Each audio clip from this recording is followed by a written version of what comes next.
नागों को खा लेते हैं। हमसे विवाद हो गया, हम तब से यहीं आकर के जमुना नदी में जो है रहते हैं। और यहाँ सौभरी का श्राप है, श्राप के फलस्वरूप जो है गरुड़ यहाँ नहीं आ सकते, इसलिए मैं छिपा हुआ हूँ। भगवान ने कहा कि बेटा अब आप हमारे पुत्र हो गए हैं, अब आप जाइए रमणक द्वीप में, आपको गरुड़ टच नहीं करेगा। हमने जो है मोहर लगा दी है आपके ऊपर, हमारे पाद कदमों का मोहर है बेटा, ये देख करके गरुड़ आपको टच नहीं करेंगे, टच नहीं करेंगे।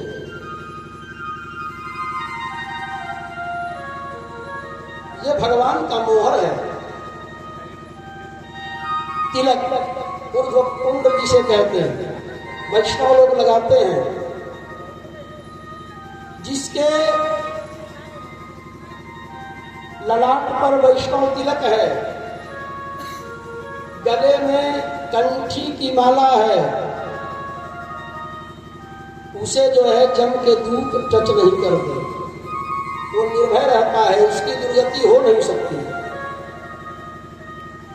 भगवान ने कहा कालीनाथ जी कि हमने जो है मोहर लगा दी है, तुम्हें अब भय नहीं है गरुड़ से।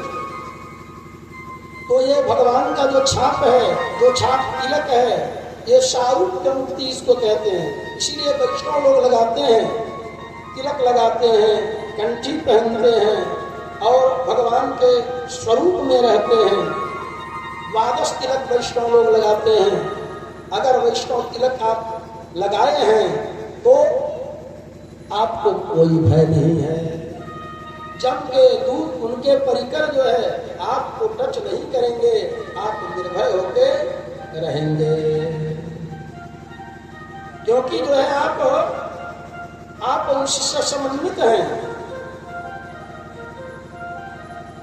एक स्त्री है, अगर वह सिंदूर न लगाए तो अगर कहीं जाएगी तो देखने वाले यही कहेंगे कि इसकी शादी नहीं हुई है। शायद कोई जो है टच करने का प्रयास करे, लेकिन यही वही स्त्री जब सिंदूर लगा लेती है, सौभाग्य द्रव्य उसके गले में जो है माला है और माथे में सिंदूर है, ललाट में बिंदिया है, तो ये तिलक है, इससे वह सौभाग्यवती है। कोई उसको जो है टच नहीं करेगा, उसको सोचना पड़ेगा, क्योंकि यह सौभाग्यवती है, पति से समन्वित है। पातीति पति, जो अभिरक्षण करे वही पति है। भगवान के स्वरूप का आकलन करेंगे आप भगवान के स्वरूप में रहेंगे तो परमात्मा आपका अभिरक्षण करेंगे, सदैव भक्षण करेंगे। एक सौभाग्यवती पत्नी के तरह से, स्त्री के तरह से आपका अभिरक्षण होगा, क्योंकि पति उसका अभिरक्षण करता है, वह सौभाग्यवती है। गले में मंगलसूत्र पहनती है, सिंदूर लगाती है, तिलक लगाती है, उसका अभिरक्षण उसका पति करता है। हे कालीनाथ, हमने ठप्पा लगा दी है, जाओ निर्भय हो करते रहो। प्रेम से वृंदावन बिहारी लाल भगवान की जय। और कालीनाथ ने कहा कि मेरे नाथ मैं चला जाऊंगा, और नाथ ने कहा कि ये तुम भगवान का सम्मान करो, ले जाओ पहुंचाओ। भगवान उसके फन पर चढ़ गए। धीरे धीरे जो है कालीनाथ भगवान को जमुना नदी से बाहर ले आया, और जब भगवान टूट गए थे तो सारे गोकुलवासी जो है विह्वल हो गए, यशोदा मैया विह्वल हो गई, सब लोग जो है जमुना के पावन तट पर एकत्रित हुए हैं। आज जैसे भगवान निकले हैं बाहर, वैसे जो है सब लोग गले मिले, मैया के स्तनों से दूध प्रवाहित होने लगा। यशोदा मैया ने अंक में भर लिया, नंद बाबा ने जो है अंक में भर लिया। सब लोग मूर्छित हो गए थे कि भगवान ही उनके परम धन है, भगवान उनके अभिरक्षक हैं, परम धन है। और आज जो है वही लोग रह गए, रात हो गई, कालीनाथ रमणक द्वीप की तरफ अग्रसित हो गया, वही लोग रह गए। प्रभु की इच्छा, रात्रि में आग लग गई, और जब आग लगी तो भगवान ने अग्नि का पान कर लिया, मुखादग्नि न जायत। भगवान के मुख से अग्नि का प्राकट्य हुआ है। भगवान तो भगवान, भगवत्ता है परमात्मा के अंदर, भगवान कुछ भी कर सकते हैं। भगवान ने अग्नि का पान कर लिया। अब आगे भगवान ये गोकुल की जो कुमारियां हैं, धीरे धीरे जो है वर्षा ऋतु बीती, शरद ऋतु बीत गया, हेमंत का समय आ गया, हेमंत ऋतु आ गई। तो जब हेमंत ऋतु आई तो ब्रजबालाएं, गोपियां भगवान को पति रूप में प्राप्त करने के लिए जमुना जी में स्नान करती हैं। कात्यायनी माँ के मंदिर में जाकर इस मंत्र का जप करती हैं कि हे कात्यायनी मैया, हमें पति के रूप में भगवान कृष्ण मिले। अच्छा, आध्यात्मिक भाव भी है। हम पूजा पाठ करते हैं, यज्ञ यागादि करते हैं, सत्कर्म करते हैं, तो यह भाव रखना चाहिए कि पूजा के फल में हमें भगवान मिले। अच्छा, काहे पूजा कई जगह यही नाते हैं कि भगवान हमको मिल जाए।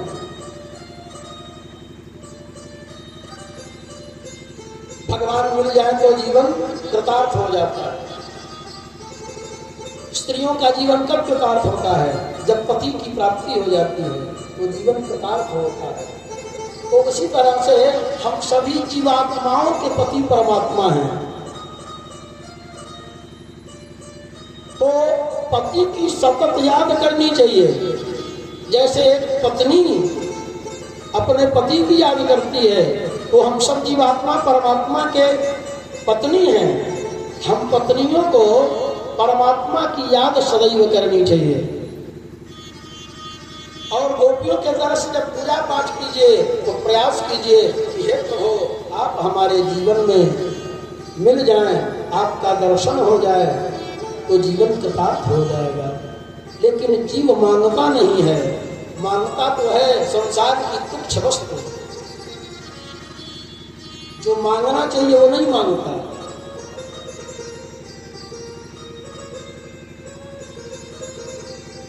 परमात्मा तो बिना मांगे देने वाले हैं। परमात्मा तो इतना सबको कुछ बहुत कुछ दिया है।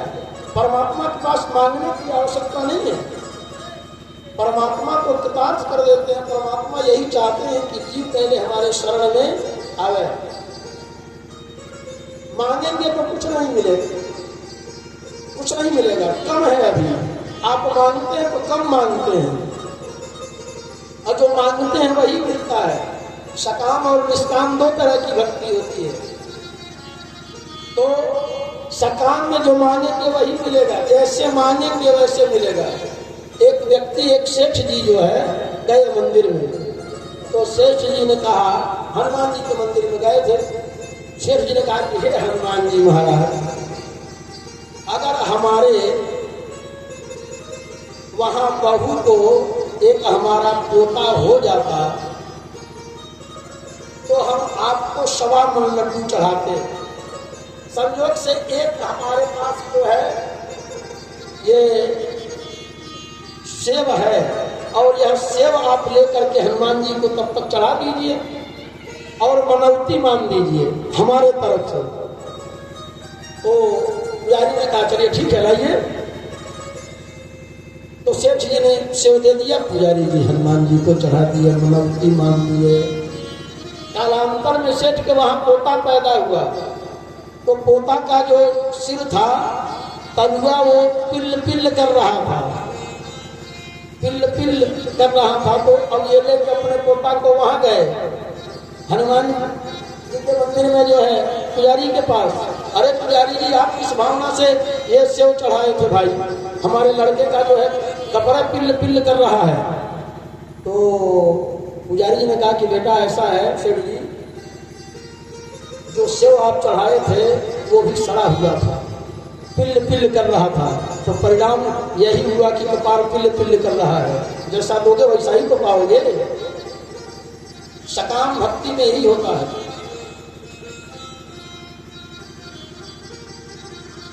जीव चढ़ाएगा जो है 100 रुपया, हे भगवान हम 100 रुपया आपको चढ़ा रहे हैं, 1 करोड़ की लॉटरी लग जाए। चढ़ाएंगे 100 रुपया और लॉटरी जो है 1 करोड़ की लगे। भगवान को भी लोग धोखा देना शुरू कर देते हैं, लेकिन भगवान को धोखा नहीं दिया जा सकता। सकाम भक्ति में आप कैसे मांग रहे हैं, किस भाव से मांग रहे हैं, क्या मांग रहे हैं, ये सब प्रभु को देखना पड़ता है। और निष्काम भक्ति में भगवान अपने स्वरूप का दान देते हैं, अपने स्वरूप का ही दान दे देते हैं। बिन मांगे मोती मिले, और मांगे मिले भी, तो बिना मांगे प्रभु पता नहीं आपको क्या क्या दे देंगे। अपने स्वरूप का दान कर देंगे परमात्मा, तो उससे बढ़ के जो है कुछ नहीं है।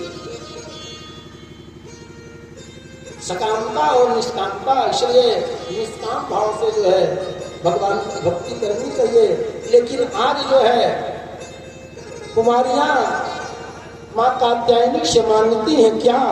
व्यास भगवान लिखते हैं, कात्यायनी महामाये महायोगिन्यधीश्वरी आनंद गोप सुतम देवी पतिम है कुरुते। नंद गोप सुतम देवी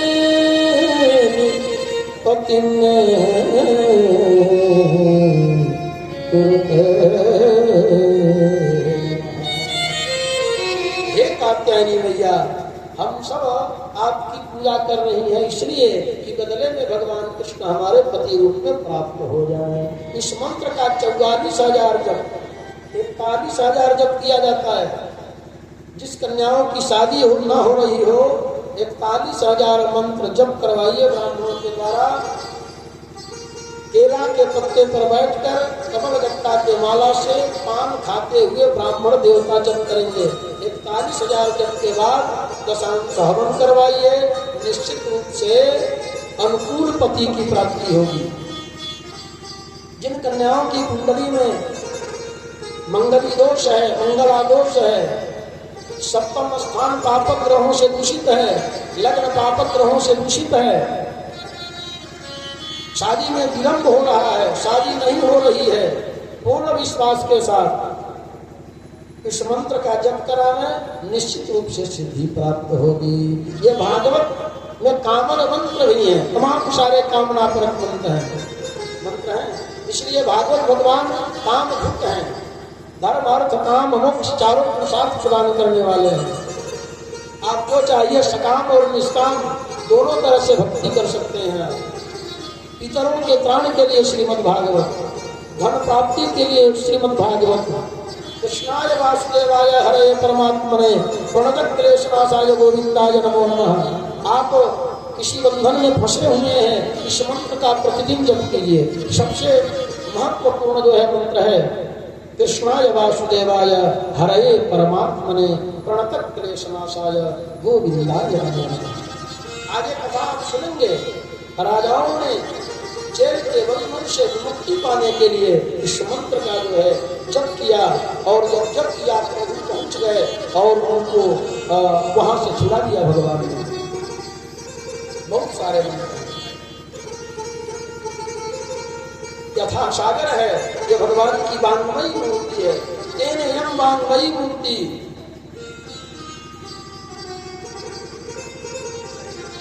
यह भगवान की वांगमयी मूर्ति है श्रीमद् भागवत, जो चारों पुरुषार्थों को प्रदान करने वाली है। तो इस मंत्र का जो है जप करती हैं और 4 बजे जाकर के यमुना में स्नान करती हैं। भगवान ने विचार किया कि ये गोपियां 4 बजे जाकर यमुना में स्नान करती हैं, गलत करती हैं, और नग्न होकर के स्नान करती हैं। नग्न होकर जल में स्नान करने से जल देवता का अपमान होता है, वरुण देवता का अपमान होता है। इसलिए एक वस्त्र के साथ ही स्नान करना चाहिए और बिना वस्त्र के जल में स्नान करने का नियम नहीं है। एक दिन भगवान ने बता दी, अरे तुम लोगों के समझ में कुछ है, जाके जो है स्नान करती हो नग्न हो करके, ये उचित नहीं है। गोपियों ने कहा कि 4 दिन के छोरे चले समझाने, हम लोगों की जो इच्छा होगी हम सब करेंगे। अब क्या हुआ, एक दिन जैसे लोग स्नान करने गए 4 बजे नग्न हो करके, भगवान सबके वस्त्र लेकर कदम के वृक्ष पर चढ़ गए। अब लीजिए, जब ये लोग स्नान करके निकली तो देख रही है वस्त्र नहीं है। जब इधर उधर देखी तो सरकार जो है वस्त्रों को लेकर कदम के वृक्ष पर है। तो गोपियों ने कहा भगवान से, श्याम सुंदर ते दास्य करवाम तवोदितम् देहि भाषांसि धर्मज्ञ नो चेत् राज्ये ब्रुवामहे नो चेत् देहि भाषांसि धर्मज्ञ। हे धर्मज्ञ, कृपा करके आप हम लोगों के वस्त्रों को दे दीजिए। भगवान ने कहा कि आप सबके वस्त्र नहीं है, नीले पीले कदम्ब के फूल हैं। क्या है? क्या है? फूल हैं, नीले पीले जो है कदम्ब के फूल हैं, आप सबके वस्त्र नहीं हैं।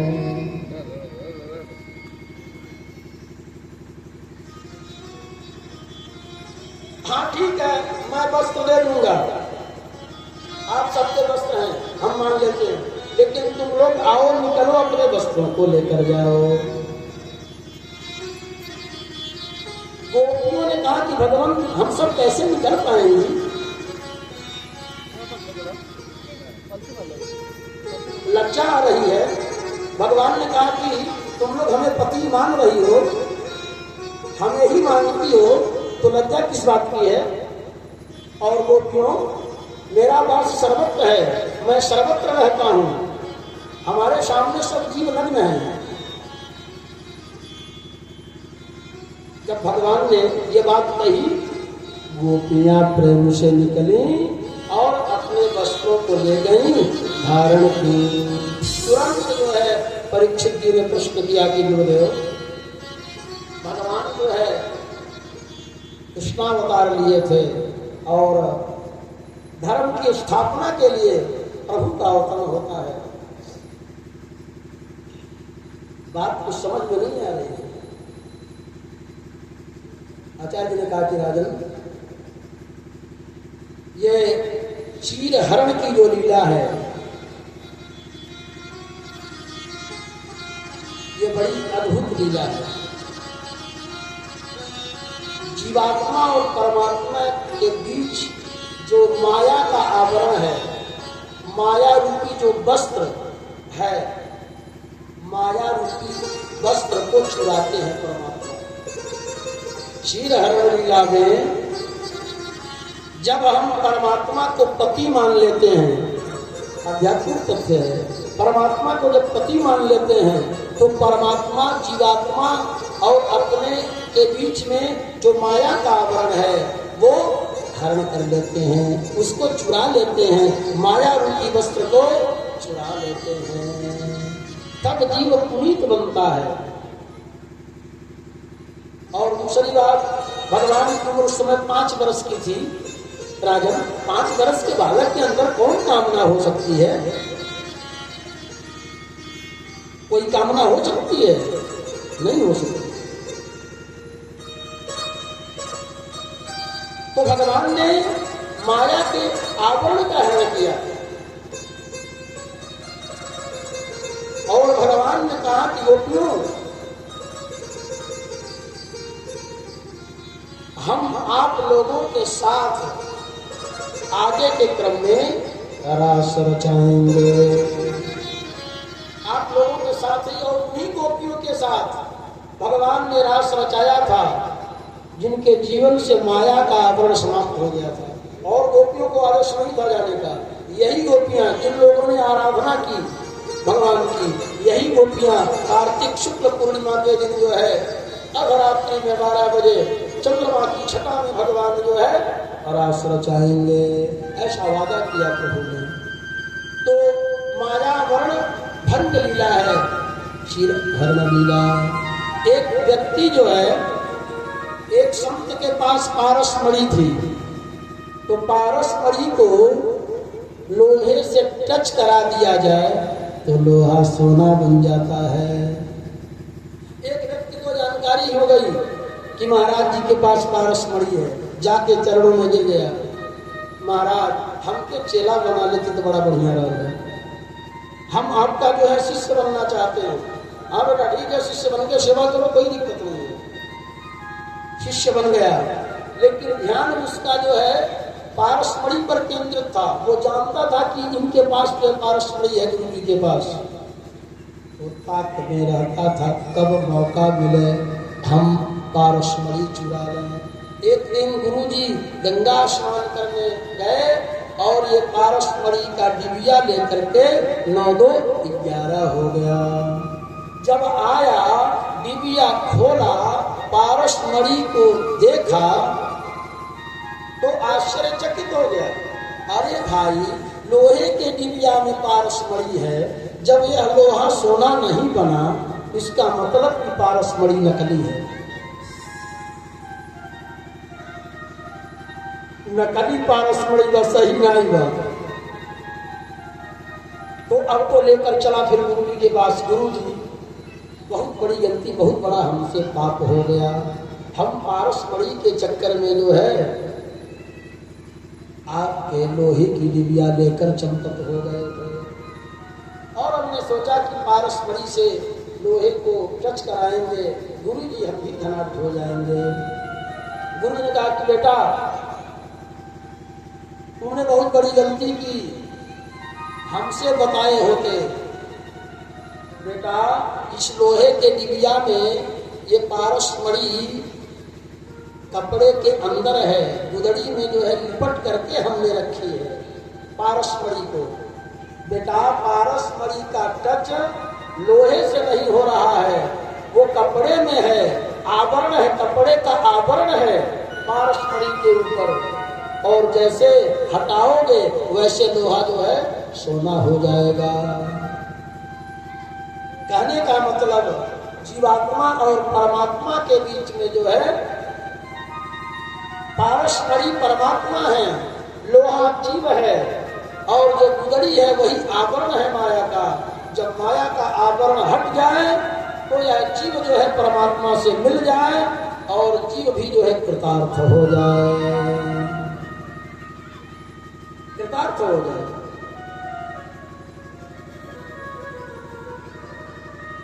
चुंबक है, चुंबक लोहे को टच, लोहे के पास ले जाते जो है चुंबक तो खींच लेता है लोहे को खींच लेगा चुंबक। लेकिन लोहा अगर सही नहीं है तो लोहा में कुछ लगा है, कुछ लिपटा है तो टच नहीं करेगा। वो चुंबक जो है टच नहीं करेगा लोहे को।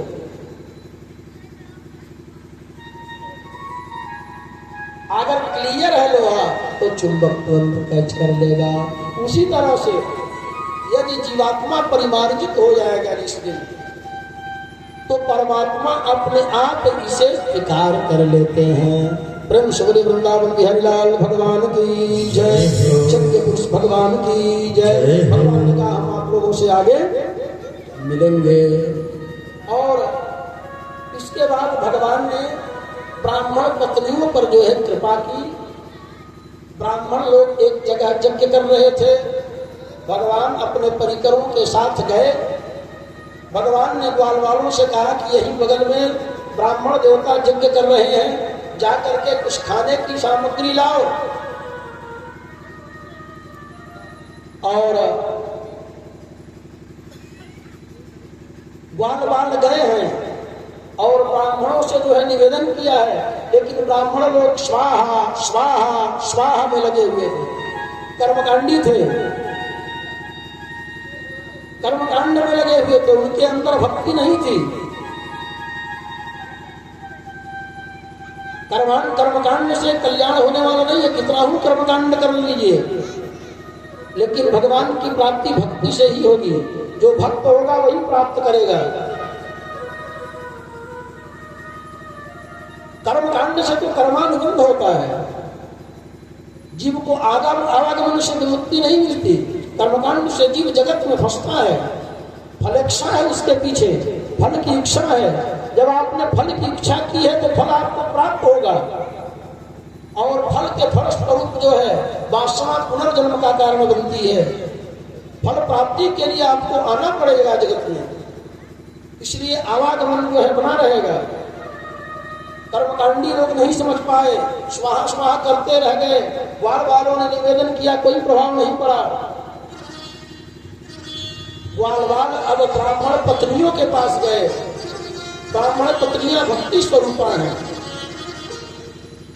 और ब्राह्मण पत्नियों ने बढ़िया व्यंजन बनाया और ला करके भगवान को पवाया, अपने गोद में बैठा करके भगवान को पवाया ब्राह्मण पत्नियों ने।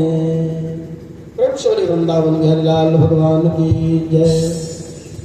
तो भगवान ने ब्राह्मण पत्नियों ने कहा कि प्रभु,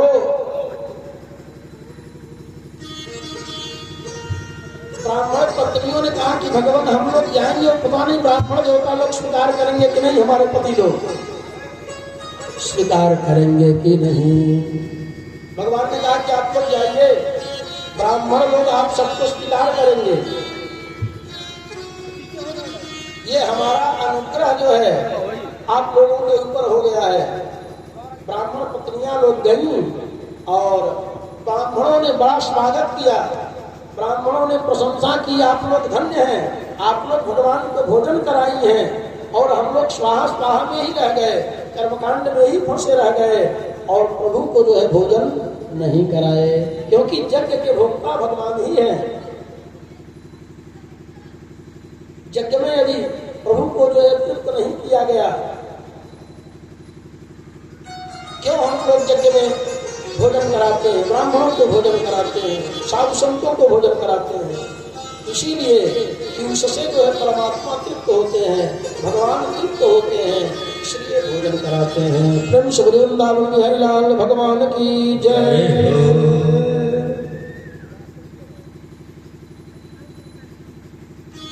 आज दीपावली का दिन है, आगे की लीला भगवान की। दीपावली का दिन है, नाना व्यंजन बन रहा है। यशोदा मैया एक तरफ जो है कचौड़ी, पकौड़ी, जिलेबी, रसगुल्ला आदि जो है छेना, बर्फी, ये सब बना रही हैं, मिष्ठान्न बना रही हैं भगवान को भोग लगाने के लिए।